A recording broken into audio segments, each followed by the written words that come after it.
Welcome to Beyond the Stand with Metal Neck Outdoors. My name is Neal Blackburn. Hey, and I'm Chris Blackburn. And together, we dive into the heart of the outdoors, sharing thrilling hunting and fishing tales, reviewing the latest in gear innovations, and embracing the spirit of adventure. Join us as we journey from the depths of the forest to the vast expanse of the waterways. If you like the podcast, please feel free to subscribe. And also, guys, this podcast can be found on YouTube and most major podcast providers by searching for Metal Neck Outdoors or Beyond the Stand. With that being said, please join us and let's get to it. All right, guys, welcome to episode 1. This is scary. Y'all stick with us and hopefully they don't do too bad on this. Yeah, we had a hard time with the intro that you seen before this. I don't know how many takes it took. But what are we going to discuss today? I guess we can go start with why did we create our YouTube channel, Metal Neck Outdoors? What is your reason that you wanted to start filming? Well, honestly, I've always been a shutter bug. I go back to my mom. She took pictures of everything. So with that being said, I have literally a picture of every deer but one that I've ever killed in my life. And with that, out beside each deer that I've ever killed was the story behind that hunt of that day. So I wanted to do something to where you could memorize the hunt or the fishing trip or whatever. So that's the reason we wanted to start a YouTube channel, to where we could share family experiences, put them down on video, and be able to go back and watch them again. You never know. One day I might not remember anything, but it'd be nice to sit down on a TV and watch our channel as it growed and progressed, not only with my son here, but with grandbabies and great-grandbabies. It'd be entertaining to them to be able to watch it. So documenting our hunts and our fishing trips and just our outdoor activities, that's always been important to me. I mean, I know it's morbid to say, but I mean, God forbid something happens to one of us. It's going to be so nice to be able to go back and watch the adventures that we've had. Right. And I don't know, it's like us getting into this filming thing, there were so many times that stuff had happened to me that you just wish you just plug into your brain and go back and relive that moment. And by us filming, now I can relive that moment anytime I want to. Yeah, that's kind of the same way. I remember when I used to get my photo albums out every year and go through them and look at this picture of this deer here and remember what happened and how that hunt progressed and what all took place. And after you kill so many does and stuff like that, it starts running together. It starts running together. But by documenting through video, it tells the tale of everything that took place that day. We might not get everything, but we get the highlights. Mm-hmm. And not to mention, I don't know about you, but people don't realize that self-filming is complicated. It's hard, especially during bow season.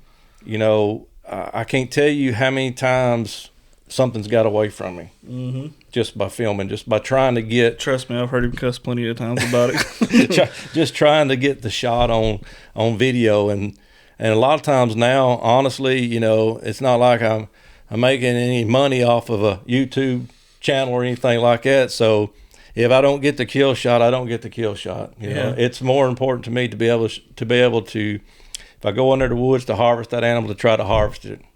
You know, I don't care what you say. That 6 points you killed this year up in the public land in the forest, that video is one of my favorites.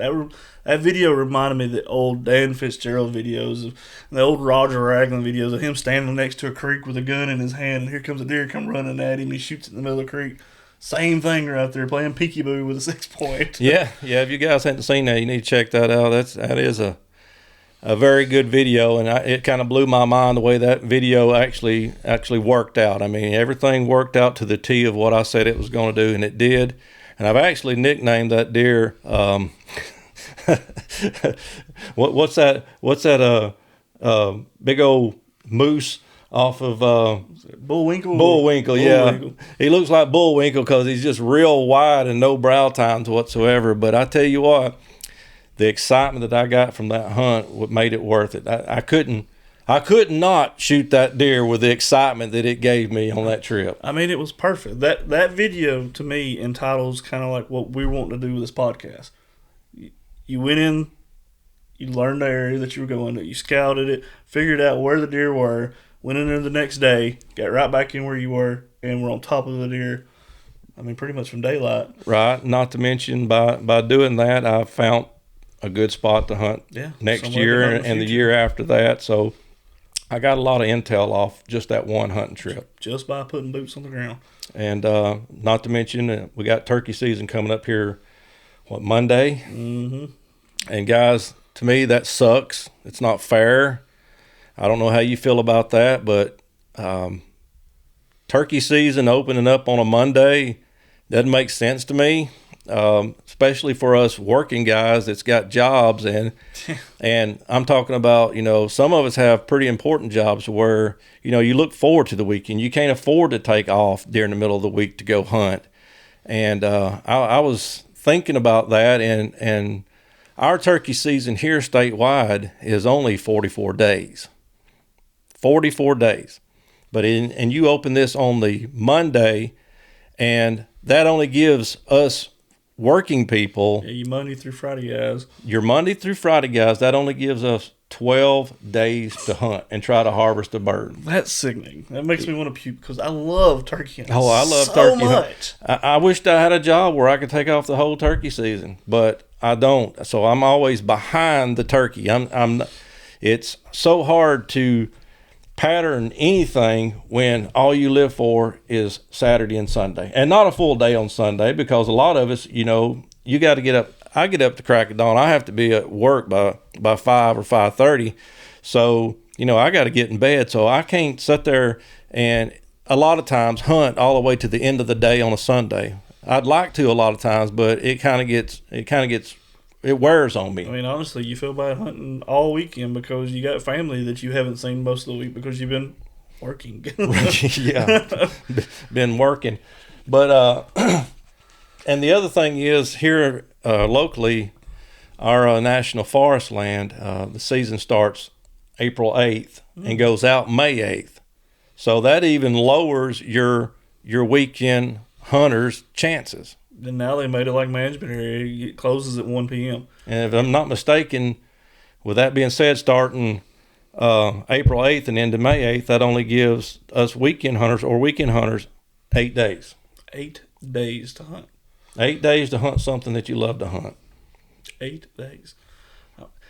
Talking about turkey season when it starts, I don't know how you feel, but, we got a few cameras still out on some places where, we know where turkeys are. Where our spot is on private property. On private. We're going to say private property.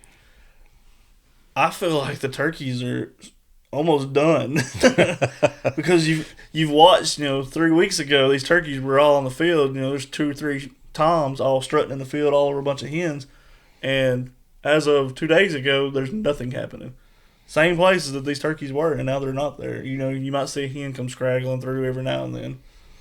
But yeah, this year, season come in and statewide on the 25th, other than here locally with the Bankhead National Forest starting on April 8th. Yeah, which it starts technically the 23rd because of youth season. Right. I need me another little kid to take hunting. My little boy's get almost there. I mean, I technically could take him hunting. Here, act like you pulled the trigger. Just kidding. Oh, me. But yeah, I love turkey hunting and always have. I love bow hunting. This year I didn't get to bow hunt too much. I've got a bad shoulder that's going on, so luckily I do have a crossbow. And I know a lot of guys bash us crossbow hunters, but I try not to bash anybody in the way that they hunt. If they're out there enjoying the outdoors, then more power to them. Yeah, as long as they're hunting ethically. I'm sorry, it's legal. You should be happy for somebody trying. At least they're getting outdoors and actually trying to have a good life. But some of the other stuff we talked about, wanting to start a podcast, is the fact that we want it to be something more than just a hunting podcast. So we wanted to branch it out and kind of have a podcast where we discuss different topics, such as fishing. We love to fish and different forms of fishing. we love trot lining, we love jug fishing, we love limb line fishing, and those are things we want to incorporate into our video segments, on YouTube. Trying to share, not only teach somebody something, I don't mind teaching somebody something, but there's a lot more people out there that knows a heck of a lot more about stuff than I do. Yep. I just like showing people what we're doing, and if they like what we're doing, then they can subscribe to our channel. So yeah, I don't never want to be that type of person that tries to act like I know what I'm doing. yeah, that's there's some things I know how to do, but there's a lot of things that I'm still learning to this day. Exactly. That's the whole purpose, like you said, about the podcast. It's to learn more about the outdoors. Have guests on that know a heck of a lot more than we do, to be able to discuss different tactics with these people. Yep. I mean, it's gonna be crazy. I mean, it's kind of nerve wracking get this podcast started. We've been talking about doing this for years, and finally coughed up the money and bought the equipment to do it. So hopefully it works out. Yeah, it's gonna be a different journey for us, and for sure. But with all that comes more knowledge. I was looking back the other day. Do you realize that we have 162 videos up? 162 videos. 162 videos that we've done. And 3,200 and something subscribers on YouTube so far. Yep. But we're not in it for the subscribers or anything like that. Like I said, we're in this for our own benefit. And if people enjoy what we do, we love having them tune in and watch us. But it's hard to believe this is going to be episode number 1 of many to come. Yep, got some good guests lined up. It's gonna be fun talking to people and learning this thing with them. I mean, hopefully we can figure this out and actually have video calls and stuff like that. We can talk to some bigger people, because we do know a few bigger people, but they live so far away that the only way we could talk to them is through phone. So. Yeah. It's this little podcast thing we bought. Yeah, it's going to be a learning process, that's for sure. This year with me going into the area I did, I'm looking forward to turkey season. I know we got the lease, and this is going to be our last year with that lease. So definitely I want to hunt there, because there is turkeys there, but I also want to put some boots on the ground and go a little bit deeper than I did this year. But right now, I know during this time, we can't put out cameras. Mm-mm. So we got to wait till after turkey season. So I guess I'll walk around a lot and find places that I want to put some cameras in. The good thing is we do work with Onyx, and having Onyx on our phone, you find some sign, mark that sign. Mark that sign. We can go back in there after turkey season, put some cameras on it, and start watching it through the summertime. See what's in there. Yeah, because I've been public land hunting, God, all my life, and really enjoy it. Like I said, his first deer come from public land, and I was hunting public land before it was ever cool, but it was because I had to. Yeah. I refused. Didn't have the money to get into expensive hunting gloves. Right, I refused to spend that money. Like, to deer hunt, I'm not spending $1,000 or $1,500. It's like I can go hunt the public land here for a hunting license, Mm-hmm. But what has hurt us this time now is the fact that, in the past, us working guys, as I touched on a little bit ago, could leave work and go do an afternoon turkey hunt. Yeah. But now they've done the shut-off time at 1 o'clock. Yeah, made management area rules. Yeah, exactly. Made management area rules. I can't tell you how many times I've hunted some of the management areas around here, Mulberry Fork and places like that, and being there and get on a gobbler that's just blowing the tops out of it and have to just walk off and leave him. You reach the time limit, you got to go. But that's expected. But I didn't expect them to do what they did on the public land by stopping at 1. It really hurt a lot of guys like us who work a job and want to get out in the afternoon and hunt. Yeah, the time changes. Hey, man, I got a few extra hours in the evening. Right, I can hunt a bird going back to roost. And the bad thing is, like he said, we have the little lease that we can hunt, but it's so far away, there's no way that I can get there in a decent time to be able to hunt. Right, you get off work, it's dark by the time you get there. So I guess I'll go to my little homestead, my little 26 acres, and yeah. Let's see, man. Gotta keep it going. Gotta get that H2O. Yeah, got to get my H2O. I'll keep that head around there because don't want nobody knowing what kind of water we're drinking. We're not sponsored. Yeah. But yeah, we got some folks we got lined up that willing to come on and talk some different tactics with us, and kind of looking forward to that, and branching out a little bit, and maybe even taking our podcast stuff and going mobile with it and going somewhere, And yeah, that's the beauty of what we went with. This thing right here runs off batteries, so we can go mobile with this. If we go to hunting camp somewhere with people, we can sit down and have podcasts on site. Yeah, it's a simple little device that so far is working like a charm. And I got my guru here, my digital guru, does all of our editing. So if you watch our videos, guys, and you wonder, like, man, that's some good editing in that, it's this guy right here. I've worked at it. I go back sometimes and watch some of our first videos, and I'm like, man, I just delete that. Yeah, you want to hide your face, but then you're going like, well, that's not the reason we're doing it. But man, boy, it's rough looking. Go back and watch some of them, and it's like 20 minutes of just footage of a deer walking. It's like, man, look at that one doe walking by. Yeah, not to mention, using back. I think my first camera wasn't even an HD camera either, so it was just grainy looking, But boy, I thought I was doing something. Sorry, guys, I didn't get the kill shot, but here's the recovery. I think that happens with a lot of us, though. Just learning. Going back to doing that type of hunt, self-filming is very complicated, and if you've never done it, yeah, if you ever get into it, you'll realize how hard it really is. It's tough to get out there and be sure you get all these angles right, and you're trying to give the viewer kind of a bird's eye view of what you're doing with not only your main camera, but a second and third camera where they can kind of get an idea of what's going on. Mm-hmm. I can't tell you how much footage over the years that we've had to just delete. We don't put out a lot. We try to put out as much as we can, but we don't put out a lot because we want our videos to be good.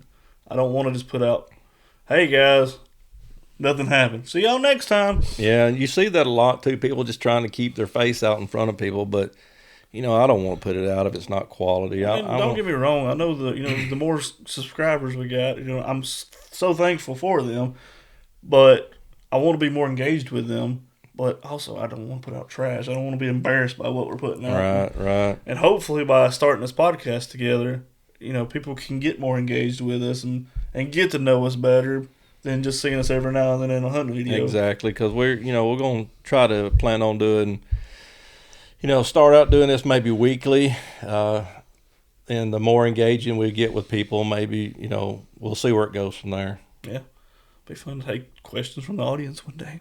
Yeah, have my cell phone here reading through there. I think the hard part about this podcast, I feel like I should be right up here on this microphone. Oh, man. Man, this one, we're going to usually try to have them about an hour long, but right. I guess the first one doesn't have to be as long. I mean, we got a few more minutes if you want to tell some hunting stories, or if you got anything else you want to include into it. Well, I was kind of trying to save these hunting stories for a future podcast. You got any in mind? Yeah, tell us that first turkey you killed hunting story. First turkey I killed. There's going to be a podcast leading up to this about the, I don't want to say stupid, but, back in the day, and we'll go over this later with one of my guests who's a good friend of mine. Back in the day, turkey hunting videos, when we were coming up turkey hunting, didn't teach you how to turkey hunt. There's a turkey. There he is. He's coming. They show you the results of everything working out perfect. You watch these videos back then, and they're like, wow, man. I'm talking about the big names. We're talking about Mossy Oak. We're talking about Realtree. They're putting out these videos. A guy goes, hoot owls, a turkey blows the top out of it. Man, they set up. He calls to it, and he comes running and blows his head off. Let me tell you, that's how it works out every time. That ain't the way I learned it happened. Because me and my buddy, we actually we screwed up so many times that it took me years to kill a turkey. But like I said, I'm gonna try to save some of this. But just one experience that we had leading up to my first turkey kill was we would drive up to a hunting spot, cut the vehicle off, get out and hoot owl, and the gobbler gobble, and we crank up and drive to him. Speaking of that, there are still people on public land that do that to this day. yeah, but you know, not to mention we hoot out and we get this turkey and we're like high five and we it's over with. We done got the bird to gobble. That's it. That's, as long as I shoot him when he comes into me, I'm good. But we learned right away that by all these hardships that's not how it goes. But my very first turkey was on public land, and I had went into this state land. It's the same place I killed my largest deer on public that I have on the wall. I got out of my truck that morning and I was walking down this road and I'm like, you know, I have learned a lot over the years leading up to this, by the way, but I'm letting the woods come alive. So I'm just walking and I'm going to like, you know, I'm just enjoying the morning being out. And all of a sudden I hear a turkey gobble, and I've never heard a turkey gobble on this property. And I've hunted this property a lot. I knew there were turkeys there because I'd see turkey scratching, see turkey tracks in the road. But like I said, I was still young and dumb. So what happens is I hear a turkey gobble, and I'm like, whoa, I just heard a turkey gobble. Yes, it's over with. So not to mention back in those days, I had to have the baddest gun there was. So I had one of them 835 early model Ultimag Mossbergs that would just not. That's probably why I got bad shoulder problems today. Makes my shoulder hurt just thinking about that gun. But anyway, I'm hightailing it down this road to get on this turkey, and as I'm walking into this spot, I hear some turkeys in a tree fly off the roost to my left. Well, I sit down facing the turkeys that I heard because I was thinking, well, that may be this gobbler. Excuse me. That may be that gobbler. So I sat down with my back against a tree and I started calling. Well, directly in front of me, I could hear turkeys walking. And so I've got my gun up, aimed in the direction that I hear these turkeys moving. And behind me in the holler, I hear that gobbler. So now I'm kind of like, what do I do? You know, do I try to spin around? Which, no, he wasn't close. I mean, you know, he was 150-ish yards away. He was off in a holler. And I'm like, okay, I got turkeys right here. I can't move because they're right here. They're fixing to come into view. So I got the turkey behind me, and he's just gobbling his brains out back there. And like I said, young and dumb. And I have my gun up, and I'm kind of looking down a fire break. And what happens next is all of a sudden I see a turkey come up. Then there's another one. Then there's another. And there's 4 of them. So I've got my gun up, and about that time, a mosquito lands right on my forehead and starts biting the piss out of me. I can't move. I can't swat it. I'm sitting there, you know, just getting chewed up by this mosquito. And I'm like, I don't know. I don't know what to do. I'm afraid to call. You know, there's turkeys right there, and I can't tell what they are. And all of a sudden, I yelped. And when I yelped, its head just turned whoosh, bright red. And just as soon as I seen bright red, bling, you know, I shot it, and that turkey flipped over. And at the same time, I swat the mosquito, but when I shot, literally, I was facing in a different direction. Because that gun, Mossberg 835. Well, the other direction, yeah, the Mossberg 835, I'm like, bam! And I'm having to look around to where I shot the turkey, and I can see it over or flop around, the other turkeys flying off. I jumped up and ran and got that turkey, and it was a Jake. But I've never been as happy in my life because that was my first turkey. I can remember walking out, no prouder feeling in the world with a turkey slung over your shoulder. And I literally had tears in my eyes that day because I finally killed a turkey after all these years of screwing up. It was the most exciting thing that ever happened to me. That's the same way with mine. I remember having tears in my eyes when I killed my first turkey because to me, killing a gobbler, killing a turkey, it's just as good as killing a big buck. Oh, it is. I mean, I can't explain. I don't care if it's a 2-year-old. Like, well, it's just a little 2-year-old. I don't care. Killing a turkey is so daggum hard to me. Well, the good thing is people haven't learned how to age turkeys yet, so we still go, well, he's not big enough. Well, today he is. That 2-year-old ain't going home with nobody but me. But yeah, with that being said, you want to end this podcast? And yeah, we can. Okay. Call it a day. And Call it a day. I figure the first one, we didn't need to extend it too long because we're just kind of trying to introduce ourselves to people. yeah, let everybody kind of figure out that what we're doing and get ready for the next one. Hopefully, the next one we'll have a guest with us. That's right. But guys, just like always, we appreciate y'all watching and tuning in and listening in to us. And take us out, buddy. That's weird saying listening in to us. Guys, appreciate y'all. We'll see y'all on the next one. Thank y'all.